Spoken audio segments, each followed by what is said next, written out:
श्री सरस्वती नमः श्री प्रभु रामचंद्राय नमः।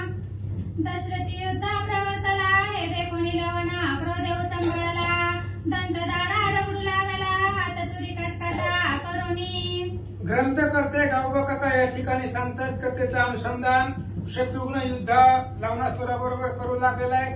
लवणासुराला सुद्धा भयंकर अशा प्रकारचा राग आलेला आहे। दोन्ही हात त्या ठिकाणी हातावर चुरू लागला।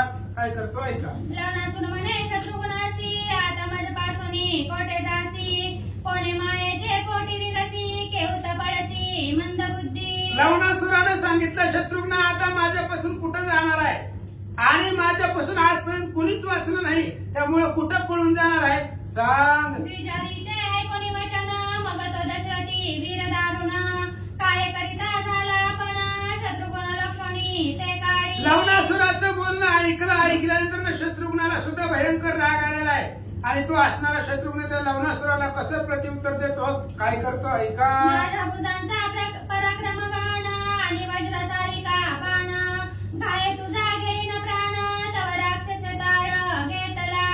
आणि त्या शत्रुघ्नाने सांगितलं माझ्या हातामध्ये बाहूमध्ये एवढी ताकद आहे तुझ्या अंगामध्ये त्या ठिकाणी असणाऱ्या त्या माझ्या बाहूचं एवढं सामर्थ्य वज्रासारखा बाण माझ्याकडे कसा जगशील असं शत्रुघ्न बोलल्याबरोबर त्या लवणासुरानं ताल नावाचं झाड हातामध्ये घेतलं। टाकीला शत्रुघ्नावरी टाळे का कोणी अंबरी दशरथी वीरा धनुर्धारी बाणे शतखंड वृक्ष केला। लवणासुरानं ताल नावाचं झाड तोडून हातामध्ये घेतलं शत्रुघ्नावरती सोडलं। शत्रुघ्नानं बाण सोडला आणि त्या झाडाचे तुकडे केले। सवेची दुसरा पादव घेतला शत्रुघ्नावरी टाकीता झाला अकस्मात येऊनी उरी बैसला वीर पडला मूर्छित। आणि लगेच दुसरं असणारं झाड लवणासुरानं घेतलं आणि शत्रुघ्नावरती टाकलं। त्या झाडाचं निवारण करता आलं नाही ते असणारं झाड लवणासुरानं टाकलेलं शत्रुघ्नाच्या छातीवरती लागलं मूर्छित पडला। बाणे खंडना जव करी तव वृक्ष आदळला उरी शत्रुघ्न पडोनी धरणीवरी नावेग मूर्छेने दाटला।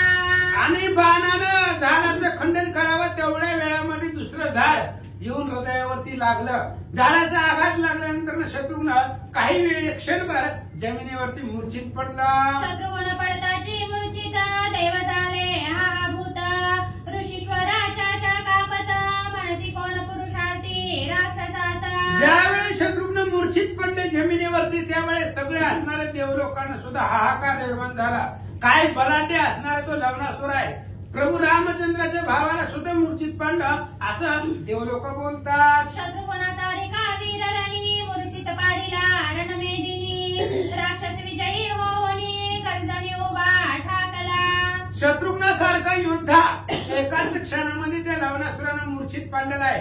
काय त्या लवणासुराची ताकद आहे काय सामर्थ्य आहे असं देवलोक बोलतात। राक्षस म्हणे शस्त्र युद्धाचे प्रयोजन नाही येते साचे मनुष्य मात्र आरामुचे दयावरी शास्त्रे कशाला। आणि लवणासुरानं बोलायला सुरुवात केली तुला जाऊ दे म्हणलं होतं माझं शस्त्रास्त्र आणू दे तू जाऊ दिलं नाही पण जाऊ दे म्हणले माणूस आहे माणसाला मारायला आम्हाला शस्त्रास्त्र कशाला लागतंय म्हणले डायरेक्ट त्या माणसाचं भक्षण करतो आम्ही आणि त्याला मारायला शस्त्रास्त्र कशाला लागते तर असं शत्रुघ्न मूर्छित पडल्यावर लवणासुर बोलू लागला। शत्रुघ्न मूर्छित देखोन राक्षस प्रवेशे स्वभवन ऐसे निमेष एक क्रमिले जाण वीर रामानुजा उठिला। शत्रुघ्न मूर्छित पडलाय आणि तो असणारा लवणासुर आपल्या घराकडे निघाला कारण घरामध्ये त्याचा शूळ होता महादेवानं दिलेला। ती जर शूळ त्यानं आणला असता तर शत्रुघ्नासाठी अवघड झालं असतं। शत्रुघ्नानं बघितलं मूर्छेमधून नाही एक क्षणभर सावध झाले आणि लवणासुर घराकडे जाताना बघितला तेवढ्या वेळामध्ये शत्रुघ्नजी उठले। तदनंतर दिव्य मोग शर करी घेऊन उत्तम शत्रुघ्न वीर शराचे तेजे अंबर दैदिप्यमान होऊनी ठेले। आणि सावध झाल्यानंतर लवणासुर घराकडे जाण्याच्या आधी शत्रुघ्न उठले आणि हातामध्ये रामचंद्राने दिलेला दिव्य अशा प्रकारचा बाण घेतला। त्या बाणाचं असणारं तेज दश दिशेला उजळलं त्यानं सगळं असणारं आकाश त्या उजेडानं व्यापून गेलं। वज्रासारिखे मुख जाण वज्राहुनी वेग गहन मेरू मंदारासारिखा कठीण समरी वैरी निर्धारित से। आणि त्या बाणाचं जे काही टोक होतं ती वज्रासारखं होतं, वज्रापेक्षा सुद्धा कठीण होतं. त्याचा वेग बघितला तर वज्राला सुद्धा पाठीमागं टाकेल एवढा वेग त्या बाणाचा होता. आणि अतिशय दैदिप्यमान मेरू मंदारा पर्वता एवढा सुद्धा कठीण, त्याच्यापेक्षा कठीण तो असणारा बाण शत्रुघ्नाकडे होता. शरांगी रही प्रिय लेपना शशी ऐसे शोभे वदना वरी रावणारीचे झळकत नाम तेने व्योमा लखलखित. आणि त्या शराच्या बाणावरती त्या ठिकाणी चंदन लावलेलं होतं, त्या बाणावरती चंदनाचा सुवास येत होता, त्याच्यामुळे चंद्रासारखं तो बाण दिसत होता. एवढंच नाही तर ते असणाऱ्या बाणावरती रामचंद्राचं नाव झळकत होतं. काळदंडा समान शर तेने शशी सूर्य भयातूर गगनी नक्षत्रे ग्रह क्रूर धाके थरथर कापती. काळाला दंड करणारी ताकद त्या बाणाकडे होती. काळदंड यमाच्या हातामध्ये काळदंड असावा त्या पद्धतीने तो बाण होता. त्या बाणाच्या भेटीने चंद्र सूर्य सुद्धा थरथर कापू लागले, आकाशामधली नक्षत्र तुटून पडू लागले, एवढा प्रलय निर्माण झाला. बाणाची ध्वनी अति काढी धरणी गेली तिरडो विरडी कुर्माची पाटी तडाडी वृक्षपान झडी तेने झाली. आणि शत्रुघ्नाने तो बाण धनुष्याला लावला, कानाडी ओढली आणि त्या बाणाचा ध्वनी आवाज एवढा निर्माण झाला, त्या आवाजानं पाठीवरती पृथ्वी धरलेली आहे असणारा कुर्म, त्या कुर्माची सुद्धा पाठ तडकली गेली, एवढा आवाज नाद त्या बाणाचा झाला. सर्व जीवजंत धाके आकार करीत सिद्धचारण महानुभव संत अप्सरा कापत चळचळी. आणि त्या बाणाच्या आवाजानं एवढा असणारा प्रलय निर्माण झाला, सगळ्या जीवजंतूला हाहाकार निर्माण झाला.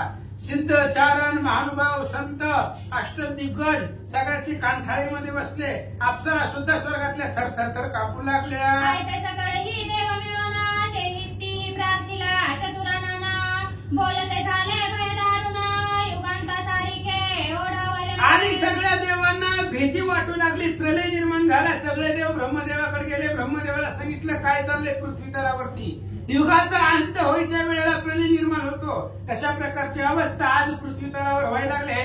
ब्रह्मदेवाला बोलतात आजी होईल प्रलय काळ ऐसे ओढवले जगड व्याळ पूर्वी ऐसे भय सबळ देखिले नाही पितामहा. आणि ते असणारी देव लोक ब्रह्मदेवाला बोलतात महाराज एवढा प्रलय पृथ्वी तलावरती निर्माण झालाय, त्या पृथ्वीचा नाश होतोय की काय असं वाटायला लागलंय. त्यावेळेस सगळ्या देवाचं बोलणं ऐकलं आणि ब्रह्मदेवजी काय सांगतात, ऐकोनी तयांचे वचन बोलता झाला चतुरानना ऐका समजतही मिळून सावधान मानसी. आणि त्या असणाऱ्या सगळ्या देव लोकांचं बोलणं ऐकलं. ब्रह्मदेवानं सांगितलं शांत बसा, घाबरू नका. तुमचं असणारं बोलणं ऐकून घेतल्यानंतर मग ब्रह्मदेव त्या देव लोकांना काय सांगतात ऐका.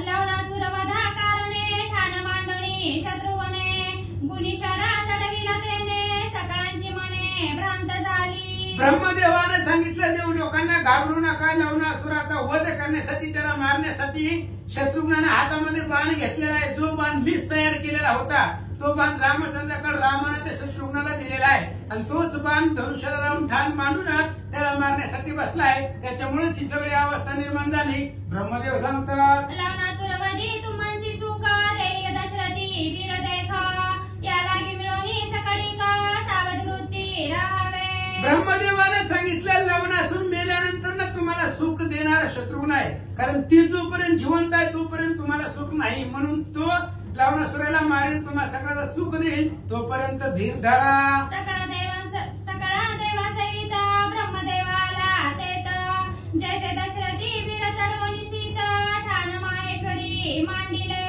आणि मग ते असणारं युद्ध बघण्यासाठी लवणासुराचं आणि शत्रुघ्नाचं युद्ध बघण्यासाठी सगळ्या देवांना सोबतीला घेऊन त्या रणांगणाच्या ठिकाणी ब्रह्मदेवजी ते युद्ध बघायला आले. तेवढ्या वेळामध्ये इकडे शत्रुघ्न माहेश्वरी ठाण मांडून लवणासुराला मारण्यासाठी तयार होते. आकर्ण ओढणी कानाडी बाण सोडीला कडाडी जाऊनी लवणासुराचे हृदय परवडी भेदोनी रसातळ प्रवेशला.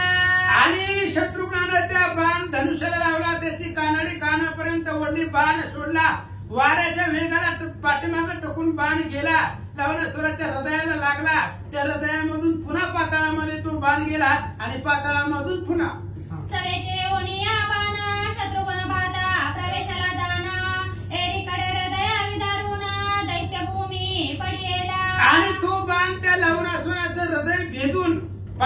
लंकेमध्ये जाऊन पुन्हा परत असणारा बाण माघारी आला आणि शत्रुघ्नाच्या भात्यामध्ये जाऊन बसला.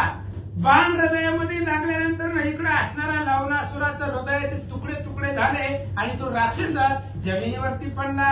दैत्यपडताची भूमीवरी स्वर्गी मुनिया सुरवरी पुष्पवृष्टी करून ते अवसरी गंधर्वी नृत्य आरंभिले. आणि ज्यावेळेस तो असणारा राक्षस जमिनीवरती पडला त्यावेळेस सगळे असणाऱ्या स्वर्गातल्या देवलोकांनी जय जयकार केला.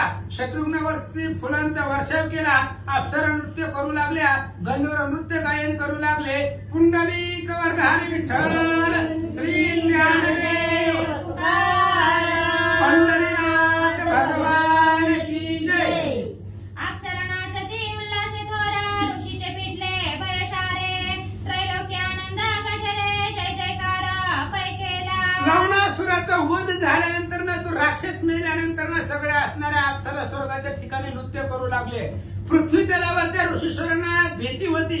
ती सगळी भीती संपली आणि त्रैलोक्यामध्ये आनंद निर्माण झाला. एकीकडे लवणाचा शूळ प्रवेशात झाला गगनमंडळ क्रमणी लोक प्रबळ कैलासासी पै गेला. आणि इकडे लवणासुराचा शूळ जो महादेवाने त्या मधूला दिलेला होता त्या मधूपासून लवणासुराला आला. लवणासुराला मारल्यानंतर तो शूळ आकाशामध्ये गमन गमन करत करत कैलासाला महादेवाकडे गेला. सकाळ सुरवरा देखत शूळ प्रवेशाला शेते पार्वतीकांत श्रीरामानुज विजय नवीत उल्हासाद्भुत सैन्य झाला. आणि सगळ्या देवलोक पाहत पाहत असताना तो असणारा शूळ जिथं महादेवजी होते कैलास पर्वतावरती ते असणाऱ्या महादेवापाशी तो शूळ गेला. प्रभू श्रीरामचंद्राचा बंधू शत्रुघ्नाचा विजय झाला. त्यामुळे सर्व देवलोकांना आनंद वाटला. हर्ष वाटिती साखर आनंदे नाचती ऋषीश्वर एक पाडता लवणासुर त्रैलोकी विजय जयकार पै झाला. देवलोकांना आनंद वाटला. सगळे देवलोक आपापल्यामध्ये साखर एकमेकाचं तोंड गोड करण्यासाठी साखर वाटू लागले. म्हणले आज त्रैलोक्यामध्ये आनंद झाला. लवणासुर सारखा राक्षस मारला याचा आनंद देवलोकांना वाटू लागला. लवणासुर रणी पडिला हिरी देवी कैसा देखिला पर्वतकडा लोटीला किऊन मळीला तरुवर. लवणासुर ज्यावेळेस जमिनीवरती पडत होता त्यावेळेस देवदेवतांनी त्याला कसं बघितलं. एखादा असणारा पर्वतच त्या ठिकाणी पर्वताचा कडा ढासळावा किंवा एखादं झाड त्या ठिकाणी जमिनीवर उलथून खाली पडावं तशा पद्धतीने लवणासुर पडताना पाहिला. माता केशवावर झोटी भयानक रूप रुधिरवाय सृष्टी देखुनी देवांच्या झाकल्या दृष्टी भ्रासुर मोठी तनु त्याची. आणि मोठीच्या मोठी केस त्याच्या डोक्याला वाढलेले होते. भयानक अशा प्रकारचं रूप होतं. सगळ्या अंगामधून रक्त वाहू लागलेलं होतं. अशा प्रकारचा असणारा ते राक्षस बघितला आणि सगळ्या देवांचे डोळं दिपून गेले असं सांगतात. सकळ मिळून सुरवर बोलते झाले शत्रुघ्नासमोर म्हणती आश्चर्य देखील थोर आजची पै समरणांगणी. सगळे देव लोक शत्रुघ्नाच्या पुढे आले. शत्रुघ्नाला बोलू लागले आज आश्चर्य बघितलं. भयंकर आश्चर्य आहे. हे लवणासुर मारणं एवढं सोपं नव्हतं पण तुम्ही रणांगणामध्ये त्याला मारला. देवलोक बोलतात भाग्य करुणी लवणासुर तू आणि विटीला दुर्धर आज मुझे पुण्य थोर राक्षस घोर मारिला. देवलोक सांगू लागले शत्रुघ्नजी भाग्याने त्या लवणासुराला तुम्ही मारलं.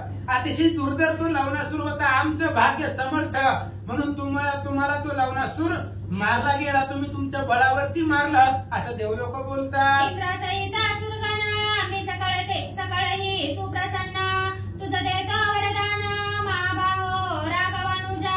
आणि सगळे असणारे देवलोक इंद्रासहित त्या शत्रुघ्नाच्या पुढे गेले. शत्रुघ्नाला सांगितलं शत्रुघ्नाची तुमच्यामुळे आम्हाला आनंद झालेला आहे. इंद्रासहित सगळे देवलोक आम्ही तुम्हाला प्रसन्न आहेत. काय मागायचं असेल तर मागा. विजयी होई सर्व ठाई शत्रुदमनी शक्ती घोर पाही देवांचे वचन ऐकून ते समयी दाशरथी बोलता झाला. आणि त्यावेळेस देवलोकांनी सांगितलं प्रत्येक काळामध्ये प्रत्येक ठिकाणी प्रत्येक वेळी तुमचा विजय व्हावा. शत्रूचं दमन करण्यासाठी एक शक्ती अद्भुत अशा प्रकारची तुम्हाला देतो असं देवलोक बोलल्यानंतर शत्रुघ्न काय सांगतात. हेची मधुपुरी नगरी अतिरमणीय यमुना तीरी दैत्य उदास करुणी बहुत काळावरी मनुष्य भक्षणी राहिला. आणि त्यावेळेस शत्रुघ्नजी सगळ्या देवलोकांना बोलू लागले हेच मधुपूर आहे. आणि या लवणासुराच्या भीतीने उद्ध्वस्त झालेले कोणी इथं राहत नव्हतं आणि या मधुपुरीमध्ये हा असणारा दुष्ट राक्षस राज्य करत होता, मनुष्याचं भक्षण करत होता, ऋषी मुनीला त्रास देत होता. शत्रुघ्न सांगू लागले, कृपा करुणी सत्वर मज हिरावया तुम्ही वर दिदीला पाहिजे स्वामी हो. आणि देव लोकांना शत्रुघ्न बोलतात, मला बाकीचं काही नको, आता ही नगर पुनरुपी वसावं, इथं लोकांची वस्ती व्हावी आणि मला इथं राज्य करायचंय, त्यामुळे मला युक्त असणारं वरदान आणि लोकांची वस्ती होईल एवढंच वरदान मला द्या. शत्रुघ्न बोलतात, राघवानुजाचे ऐकोनी वचन ऋषी संतोषले जाण बर्वे म्हणून वरदान देते झाले ते समयी. आणि असं शत्रुघ्नाचं बोलणं ऐकल्यानंतर सगळ्या असणाऱ्या ऋषींना देवलोकांना आनंद झाला आणि ऋषी लोक शत्रुघ्नाला वरदान देऊ लागले. जय जय हृदयीची उत्कंठा तेथे पावसी नरश्रेष्ठा तुवा राक्षसा दिदला देश मोठा उपकार मोठा तुवा केला. ऋषी लोक बोलू लागली, शत्रुघ्नजी तुमच्या मनामध्ये जे जे आहे ते सगळं पूर्ण होईल, तुम्ही खूप मोठा उपकार केलेला आहे, ह्या असणाऱ्या राक्षसाला मारलं आणि सगळ्या ऋषी मुनींना सुखी केलं, असं ऋषी लोक बोलतात. सर्व सेने वर्तमान तू प्रवेशे राजभुवन देवाद्विजांचे करी पालन सुख संपन्न हो. देव लोक सांगतात, शत्रुघ्नजी आता एवढे सगळे सैन्य घेऊन आलात, जावा मधुपुरीमध्ये प्रवेश करा, तुम्ही तुमच्याकडून ऋषी लोकांना सुख होईल, देव लोकांना सुख होईल, असं प्रतीचं पालन करा. ऋषी मंडळी बोलतात, शत्रुघ्नासी देव निघाले स्वर्गासी मागे लावणारीने सर्व सैन्यासी प्रवेश केला नगरी द्या. अशा प्रकारे सगळ्या असणाऱ्या देवलोकांनी ऋषी मंडळींनी शत्रुघ्नाला वरदान दिलं, यशस्वी होतील म्हणून सांगितलं. देवलोक आपापल्या स्वस्तनाला ऋषी लोक निघून गेले आणि इकडे असणारा शत्रुघ्न आपल्या सेनेसहित मधुपुरीमध्ये गेला. प्रवेशाला शत्रुघ्न वदला लावणासुर दारुण हे ऐकोनी देशांतरीचे जन गेले होते ते आले.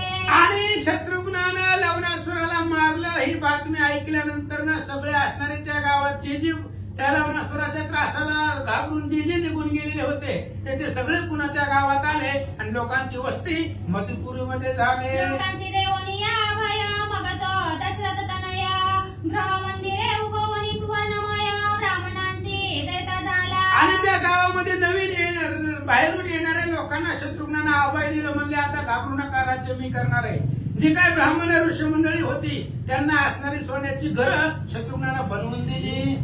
लवणासुराचे जे वस्ती स्थान ते शत्रुघ्ने केले नूतन हाट वाटिया दिदी जाण वाणी व्यापारी साधन राहिले. आणि मग जे असणाऱ्या लवणासुराचं वस्तीस्थान होतं, ठिकाण होतं, ते असणारं सगळं शत्रुघ्नानं नवीन केलेलं होतं. त्यातल्या असणाऱ्या गल्ली बाजारपेठा वाण्याचं राहणार असणारं गल्ली सगळे असणारं नवीन बनवलेलं होतं. चौवर्णांचे लोक चौवेदांचे वेदपाठक चौआश्रमांचे जनानेका वस्ती सुख पावते झाले. 4 वर्णाचे 4 वेदांचे 4 आश्रमाचे लोक ते असणाऱ्या मधुपुरीमध्ये राहू लागले. नगराभोवती उद्याने नाना परीची पुष्पे वने आम्रवने मधुवने नारिकेळी वने असंख्य. आणि मधुपुरीच्या अवतीभोवती मोठमोठाली उद्यानं शत्रुघ्नाने निर्माण केली. अनेक प्रकारची फळांची झाडं आहेत, आंब्याची झाडं आहेत, मधुवन आहेत, नारळी केळीची वन असंख्य निर्माण केली. आणि द्राक्ष मंडप जांभुळी खरजुरी चंपक फणसावळी कपित तख वट अशोक गणित अनेक प्रकारची झाडं शत्रुघ्नानं आपल्या असणाऱ्या नगरीभोवती लावलं. काही केळीची आहेत, काही द्राक्षाची आहेत, काही जांभळे आहेत, फणस आवळी अशोकाची काही झाडं आहेत, वडाची काही झाडं आहेत, अशा प्रकारची झाडांचा बगीचा नगराभोवती केला. रम्य नगरी स्वधर्मी राघवानुज राज्य करी 12 वर्षे लागतांतरी रघुनाथ भेटी इच्छिता झाला. आणि अशा प्रकारे सगळ्या नगरीचा कायापालट केला. नवीन नगरी ते असणाऱ्या शत्रुघ्नानं तयार केली आणि असं असणारं शत्रुघ्न स्वधर्मानं राज्य करत होता. 12 वर्ष मधुपुरीचं राज्य केलं. त्यावेळेस शत्रुघ्नाला आपल्या रामचंद्राची आठवण झाली आणि भावाच्या भेटीसाठी निघाले. अयोध्या सोडून आपण क्रमिले येते वर्ष एकादश 12वे प्रवर्तले अग्रज भेटीस जाऊ आता येतो. शत्रुघ्नाने शत्रुघ्नाने विचार केला, आपण आल्यापासून भावाला फोन नाही, मिस कॉल नाही, मेसेज नाही, काही नाही. 11 वर्ष झालं आलोय, कसलाच भावाचा आपल्याला संदेश नाही. आता 12 वर्ष निर्माण झालं, मग आता तरी रामाच्या भेटीला जावं म्हणून शत्रुघ्न अयोध्येला निघाले. ऐसा करुणी निश्चय काय करी कैकई तनया, कित्येक सेना घेऊन जो कौशल्य तनया, तयाचे भेटी निघाला. आणि अशा प्रकारचा विचार केला. त्यावेळेस असणाऱ्या शत्रुघ्नानं काय विचार केला, आपला अनेक सैन्य आपल्या सोबतीला घेतलं आणि तेवढं सैन्य घेऊन रामाच्या भेटीसाठी अयोध्येला निघाला. उर्वरिताचे सैन्य ते मधुपुरीचा ठेवणी रक्षण, आपण निघाला भेटी लागून श्रीरामाचे ते काळी. आणि शत्रुघ्नानं जे काही सैन्य होतं ती थोडंसंच आपल्या बरोबर घेतलं. उर्वरित राहिलेलं सगळं सैन्य मधुपुरीच्या रक्षणासाठी त्या मधुपुरीमध्ये ठेवलं आणि थोडक्या सैन्यासहित अयोध्येला निघाला. तदनंतर तो लवणारी चाळीला जेते श्रीराम पाळीत पुरी, 12 वर्षे प्रवर्तिल्यानंतरी थोर उत्साहे निघाला. आणि याच्यानंतर शत्रुघ्न त्या मधुपुरीहून निघालेला आहे. जिथं भगवान श्रीरामचंद्र राज्य करतात ते अयोध्या आहे. 12 वर्षानंतर आपण अयोध्येला चाललेलो आहोत, रामचंद्राच्या भेटीला चाललेलो आहे. म्हणून अंतःकरणामध्ये उल्हास होता, आनंद होता. निघाला सवे घेऊन अल्प सैन्य, अल्प अश्व, अल्प सेवक जन, अल्प सवे घेऊन वारण, किंचित रात घेतले. थोडं थोडं बरोबरीला घेतलं, थोडस सैन्य घेतलं, थोडे घोडे घेतले, थोडं असणार हत्ती घेतले, थोडे रथ घेतले आणि एवढं थोडकं सैन्य घेऊन शत्रुघ्न निघाला. अल्प सैन्य सहित दाशरथी मार्ग क्रमित, तव वाल्मिकाश्रम अकस्मात देखील मार्गी त्या समयी. आणि ज्यावेळेस शत्रुघ्न निघाला त्यावेळेस सीतेला 2 पोरं झालेली होती. आणि आता शत्रुघ्न महागारी किती वर्षांनी आलाय, पोरं बी 12 वर्षाची झालेली होती. त्यावेळेस आल्यानंतर वाल्मिक आश्रम लागलेला होता. त्या वाल्मिक आश्रमाच्या भेटीसाठी दर्शनासाठी शत्रुघ्नजी थांबले. ऋषी आश्रमात ऐकून संतोषाला दशरथ नंदन, प्रवेशला वाल्मिक भवन तयाची दर्शन. आणि वाल्मिक ऋषींचा आश्रम रस्त्यामध्ये लागला. शत्रुघ्नाला पाठीमागचं आठवलं, म्हणजे याच आश्रमामध्ये आपण थांबलो होतो, आताही रामाच्या भेटीला चाललोय म्हणून ऋषींचं दर्शन घेऊन जाऊ म्हणून ऋषींची वाट बघत या आश्रमामध्ये शत्रुघ्नजी थांबले. वाल्मिका करुणी नमस्कार, तदिने ते होणी स्थिर, मुनीची पूजा घेऊन नृपवर स्वस्थानासी बैसला. आणि वाल्मिक ऋषी आले. वाल्मिक ऋषीच्या आश्रमामध्ये शत्रुघ्न आले. वाल्मिक ऋषींना नमस्कार केला. नमस्कार केल्यानंतर लगेच असणारी मुनीची पूजा, सगळे असणारी यथोपचारानं पूजा केली आणि स्वस्थानाला शत्रुघ्न त्या आश्रमामध्ये बसले. त्या समयी वाल्मिक मुनी कथा सांगता झाला, दाशरथीला कोणी शतसहस्र गणितवाणी श्रीरामाची चरित्रे. आणि वाल्मिक मुनी लगेच असणाऱ्या शत्रुघ्नाला रामचंद्राच्या अनंत कथा आहेत, अनेक कथा आहेत, शतकोटी प्रविस्तरम एवढं असणार अथांग चरित्र आहे. त्यातली काही चरित्र रामचंद्राची वाल्मिक ऋषी सांगू लागले. वाल्मिक म्हणे दाशरथासी त्वावदिले लवणासुरासी, हे ऐकोनी संतोष मानसी बहुसाल मज झाला. वाल्मिक ऋषींनी सांगितलं, शत्रुघ्नजी तुम्ही लवणासुराला मारलं बघा, खूप आनंद वाटला. ही लवणासुर कुणालाही ऐकत नव्हतं, तुम्ही मारलं त्याच्यामुळे अंतःकरणाला आनंद आमच्या वाटू लागला. मधुवनी तो लवणासुर वसता बक्षिले प्राणी अपार, विशेष बक्षिले ऋषीश्वर तोत्वा सहज निर्दय. अहो शत्रुघ्नजी काय सांगायचं, ती लवणासूर इथंच आमच्या आश्रमाच्या जवळ होता. त्यानं अनेक ऋषी मंडळीला त्रास दिलेला होता, मनुष्यत्व भक्षण केलेलं होतं. त्या ऋषीची भीतीच तुम्ही घालवली, ह्या लवणासुराला मारलं, जगतामध्ये आनंद निर्माण केला. जगत्रयाचे भयनाशिले लवणासुरा अवधुनी सुखी केले, युद्ध करिता देखिले इंद्रापासी बैसवणी. वाल्मिक ऋषींनी सांगितलं, शत्रुघ्नजी तुम्ही असणाऱ्या लवणासुराबरोबर युद्ध करत होता. ती इंद्राच्या शेजारी मी बसलेलो होतो आणि इंद्रा शेजारी बसून तुमचं आणि लवणासुराचं युद्ध पाहिलं.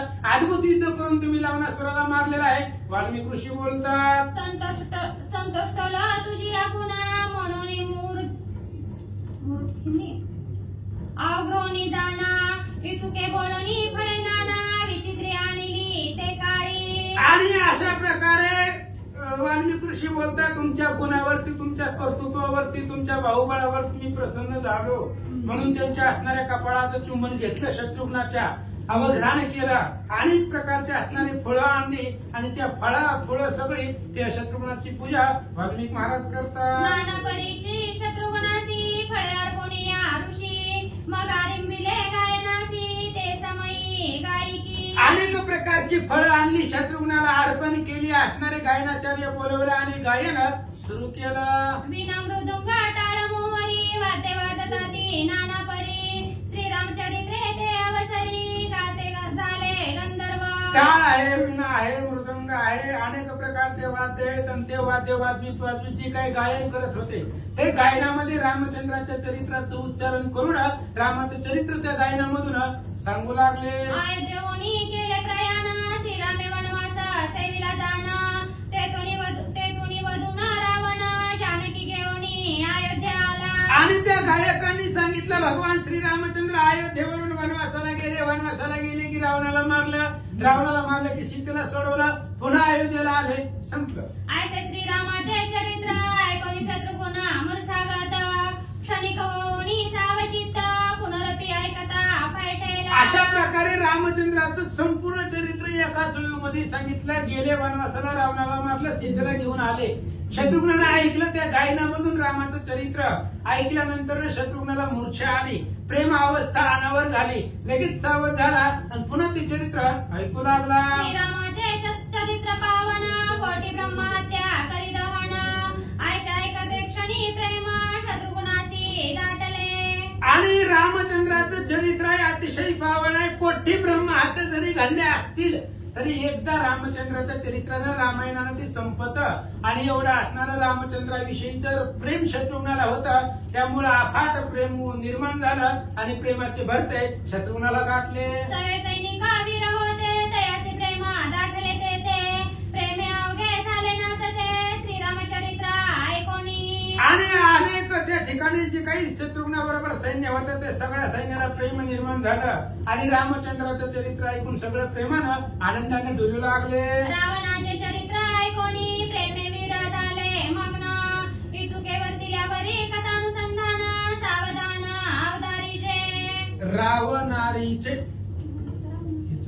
रावणारीचे भगवान श्रीरामचंद्राचं चरित्र ऐकल्यानंतर जे काही सैन्य आलेलं होतं ते सगळं असणारं सैन्य प्रेमामध्ये मग्न झाले. एवढं सगळं चरित्र रामचंद्राचं सांगितल्यानंतर पुन्हा सगळे वीर प्रेम अवस्थेमधून बाहेर आले, सावध झाले. प्रमोनिया ते शर्वरी सेना सज्जनी ते अवसरी नमस्कार करोनी लवणारी मुनिसी पुसोनी निघाला. आणि अशा प्रकारची रात्र संपूर्ण रामायणामध्ये रात्र घालवली. रामचंद्राच्या चरित्रामध्ये रात्र संपवली, सूर्य उगवला, सगळी सेना सज्ज केली आणि शत्रुघ्नाने सगळ्या ऋषीमंडळी नमस्कार केला, निघाला. श्रीराम दर्शनाची उत्कंठा मार्गी चालता दडदडाटा इंद्रियनाथा उनी वेग मोठा अयोध्येचे शेवटा येथे झाला. रामचंद्राच्या दर्शनाची उत्कंठा होती मनामध्ये, त्याच्यामुळे शत्रुघ्न अतिशय वेगानं मनाला वायूला पाठीमागं टाकून निघाले आणि अयोध्येच्या जवळजवळ सर्व सैन्यासहित शत्रुघ्न येऊन पोहोचले. अयोध्या देखील कैसी अमरपुरी उनी विशेषी कैलासजीचे उपमेसी तुळनेसी पैनाही. आणि अशा प्रकारची अयोध्या शत्रुघ्नाने लांबूनच पाहिली. कशी असणारी अयोध्या दिसली. अमरपुरी जे आहे इंद्राचं नगर, त्या इंद्राच्या नगरापेक्षा सुद्धा विशेष, जिच्या उपमेला कैलास सुद्धा येत नाही, कैलासापेक्षा सुद्धा श्रेष्ठ, इंद्राच्या गावापेक्षा सुद्धा श्रेष्ठ अयोध्या दिसू लागली. सुवर्ण कळसाची हारी रत्नदीप बरोबरी उत्तम मध्यमी आहाट घरी सुख संभारी अशी जे हो. आणि अयोध्या लांबूनच पाहिली कशी दिसू लागली. झळझळीत सोनचा कळस दिसत हो सोज्वळा. आणि त्या अयोध्याच्या नगरीवरती जे काही कळस होते ते कळस सोन्याचे दिसू लागली. प्रत्येक घरामध्ये रत्नाचे दिवे होते. बाजारपेठ असणाऱ्या गल्ली त्या सुद्धा असणाऱ्या सगळ्या सुखानं प्रत्येक आनंदामध्ये राहत असणारे शत्रुघ्नाला पाहिले. कोणा नाही दुःख दैन्य बरोबरी श्रीराम कीर्तन श्रीराम कथा श्रीराम गायन स्वानंदी मौन जनवसती. अयोध्येमध्ये शत्रुघ्नानं नजर टाकली कोणालाही दुःख नाही, कोणालाही दैन्य नाही. प्रत्येक घरामध्ये रामचंद्राचं चरित्र होतंय, प्रत्येक घरामध्ये रामचंद्राची कथा होते, रामचंद्राच्या चरित्राचं गायन होतंय. आनंदानं लोक राहताना दिसले गेले. सूर्यवंशी नृप केसरी जयांचे स्मरण आहे संसार दुरी सकळ जनास परिवारी रावणारी वसे जेते. आणि सूर्यवंशामध्ये पुरुष पंचन असणारा भगवान परमात्मा आहे केसरी.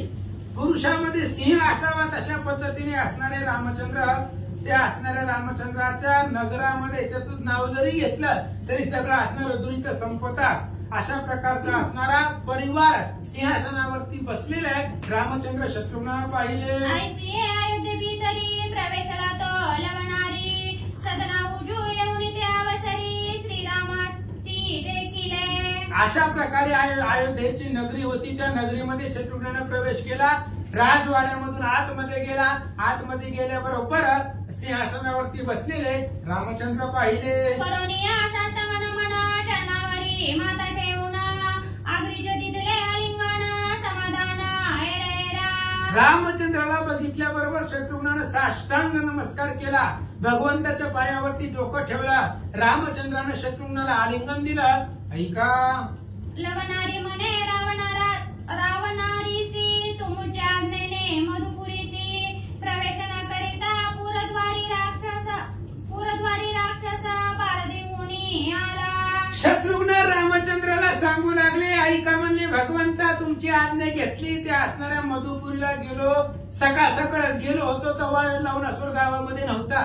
ते सकाळ सकाळ सूर्य उगवायच्या आधीच गेलं होतं. अनेक प्रकारचे शोपदे मारून ते असणारे लवणासूर पुन्हा पाठी मारून आलं अशी कथा घडलेली सांगू लागले. तुमच्या कृपे करुणा नगरद्वारी देखील लवण युद्धी त्यासी मोक्ष देऊन पुरीचा प्रवेशना पैकी. आणि भगवंता तुमच्या कृपा आशीर्वादानं त्या असणाऱ्या लवणासूर नगराच्या बाहेरच बघितलं. तुम्हीच सांगितलं होतं शूळ नसतानाच जायचं आडवायचं. त्याच्या हातामध्ये शूळ नव्हता. सकाळ सकाळ असंच गेलं होतं फिरायला गेल्याने. आणि सगळे असणाऱ्या शोपद मारून येताना बघितलं. नगराच्या बाहेर त्याला अडवलं, मारलं, मोक्ष दिला आणि नगरीमध्ये प्रवेश केला. दैत्य भय करुणी पुरी उदास होती मधुनगरी ते बसवणी 12 वर्षांवरी अम्माविना ते राहिलो. आणि दैत्याच्या भीतीनं सगळे असणारी नगरी उद्ध्वस्त होती. आणि 12 वर्षानंतर ना तुमच्या शिवाय आम्ही तिथं त्या ठिकाणी राहिलो. 12 वर्षामध्ये ती असणारी सगळी नगरी नवीन केली असं सांगतात. तुझं विना रघुनाथा नावडे मज राज्य पदार्थ तुझं विना भोग भोगिता ते अधपताचे मूळ. भगवंत 12 वर्ष तुमच्या असणाऱ्या तुमच्यापासून लांब राहिलो. तुम्हाला सोडून मला काही सुद्धा आवडत नव्हतं. तुम्हाला सोडून मला राज्य आवडत नाही. तुम्हाला सोडून मला कोणत्या भोगाचा आनंद सुद्धा आवडत नाही असे शत्रुघ्नजी बोलतात. जैसे जननी वेगळे बाळक तैसे त्यांनी होत रंक चंद्रा वेगळे चकोर देखा पडे उपवास न देखता. भगवंता आईशिवाय लेकरू राहत नाही, चकोराशिवाय चंद्राशिवाय चकोर राहत नाही. तशा पद्धतीने माझी अवस्था झालेली होती. तुमच्या व्यतिरिक्त अनेक 12 वर्ष राहिलो पण पीडित राहिलो. तुमच्या दर्शनाची आस मनामध्ये घेऊन राहिलो असं शत्रुघ्न बोलतात. जैसे रवी उपासक जन नवता सूर्याचे दर्शन तयांसी पडे लंघन जान तैसे तुझं विना श्रीरामा. आणि भगवंता काही असणारे जे काय असतात भक्त लोक ती सूर्याचे उपासक असतात. सूर्याचं दर्शन झाल्याशिवाय आपला पुढचा नित्यक्रम उरकत नाही. जेव्हा सूर्याचं दर्शन होईल तेव्हा आपल्या रोजच्या कामाला लागतात. तसं माझं सगळं रोजचा असणारा विधी तुमच्या दर्शनाला होतो असं शत्रुघ्नजी बोलतात. तुझे आज्ञे करुणी केले प्रजेचे पालन रात्रंदिवस तुझे ध्यान करीत जाण श्रीरामा. भगवंत तुमच्या आज्ञेनं तुम्ही जसं सांगितलं होतं तसं असणाऱ्या मधुपुरीच्या प्रजेचं संरक्षण केले आणि तुमच्या आठवणीमध्ये सगळे दिवस घालवले. तुमच्या विस्मरणामध्ये एक सेकंद सुद्धा घालवला नाही. सगळे असणारे दिवस तुमच्या आठवणी तुमच्या स्मरणामध्ये घालवले शत्रुघ्न बोलतात. नित्यानुदिनी सावकाश पाहे अदेची वास युगा समान एक दिवस 80 वर्षे 12 कंठिली. भगवंता तुझं मी तुमच्या शिवाय असणारा आम्हाला एक क्षण युगासारखा जात होता. एक क्षण एका युगासारखा वाटत होता.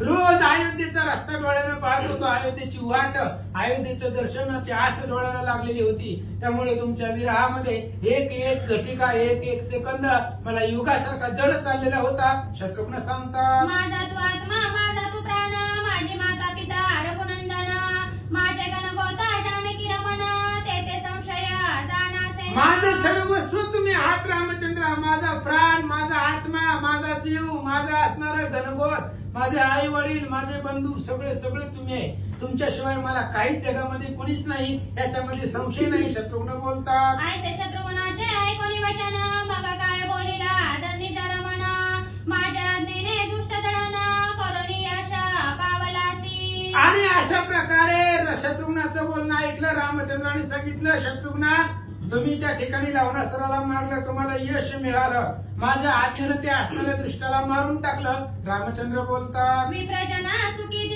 दिदले, सकळ सुरवरा संतुष्ट केले, पुनरुपी माझे दर्शन घेतले, यश जोडिले त्रैलोकी. आणि शत्रुघ्नाला सांगतात, भगवंत शत्रुघ्ना सगळ्या असणाऱ्या ब्राह्मण लोकांना सुख दिलं, सगळ्या देवलोकांना आनंद निर्माण झाला.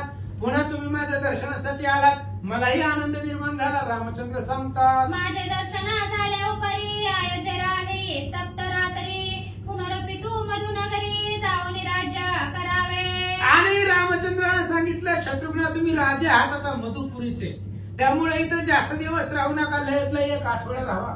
7 दिवस हे असणाऱ्या अयोध्येमध्ये राहावा. 7 दिवस झाल्यानंतर तुम्ही तुमच्या मधुपुरीला निघून जावा. पद्माक्षी रमणाचे ऐकोनी वचन, मग शत्रुघ्ने सप्तरात्री क्रमुना, श्रीराम माता अभिवंदुना, वशिष्ठांना मना पै केले. रामचंद्राचं बोलणं ऐकलं. 7 दिवस ते असणाऱ्या अयोध्येमध्ये राहिले. पुन्हा रामचंद्राला वशिष्ठाला नमस्कार केला आणि मधुपुरीला निघाले. वंदनी भरत लक्ष्मणा, शत्रुघ्ने रथी आरोढोन, मधुपुरीसी केले गमना, श्रीरामाज्ञा वंदनी. पुन्हा रामचंद्राचं दर्शन घेतलं. भरत लक्ष्मणाला नमस्कार केला. रथावरती शत्रुघ्न बसले आणि पुन्हा असणाऱ्या महागाडी फिरून अयोध्येचं दर्शन घेतलं आणि रथावरती बसून मधुपुरीला निघाले. भरत लक्ष्मणा बोळवीत गेले, ते पुनरुपी मुरडोनी अयोध्ये आले, तदनंतर काय वर्तले ते अवधारीचे श्रोते हो. आणि मग असणाऱ्या शत्रुघ्नाला भरत आणि लक्ष्मण गावाच्या वेशीपर्यंत लांब सोडवत गेले. तिथून पाठीमाग भरत शत्रुघ्न अयोध्येमध्ये आले. अयोध्येमध्ये आल्यानंतर एक अपूर्व घडले.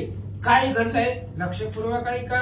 एका विनवी श्रोते जनार्दना, तुमचे दासाचा दास पोसना, सलगी करीतासे चरणा, लागोनिया तुमची. आणि गावबा काका सांगतात, हे बघा तुमची या दासाचा दास करून ठेवा, आशीर्वाद द्यावा हाची मज. तुमच्या दासाचा सेवकाचा सेवक बनवून ठेवा. आणि म्हणून हीच असणारी वारंवार विनंती तुमच्या चरणावरती करतोय. पुढची कथा आता काय झालं, अयोध्येमध्ये काय घडलं लक्षपूर्वक ऐका. स्वस्ती श्री भावार्थ रामायणे उत्तरकांडे एका कार्तिकाया, श्री रघुनाथ शत्रुघ्न दर्शन लवणासुर वधो नाम शतस्थितो